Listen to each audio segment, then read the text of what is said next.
Today is January 7, 2024. Ako po si Hiram Baritua, ang operator ng Imol Cebu. Ang machine namin ay ginagamit ng 7 araw na may 18 meters po. Ito ang painted area.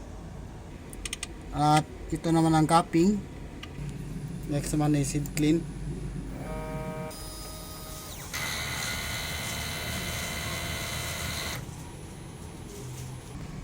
So next naman is nozzle check.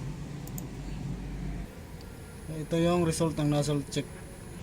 Ang tank area ay nasa tamang level lang po. Ang waste tank ay walang laman. Ito naman ang AVR.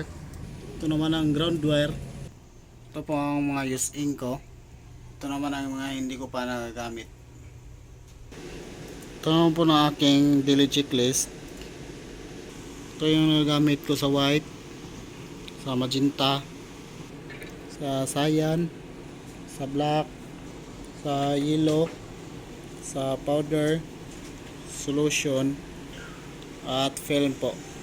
Ito naman po yung daily workload ko. So yun lang, maraming salamat.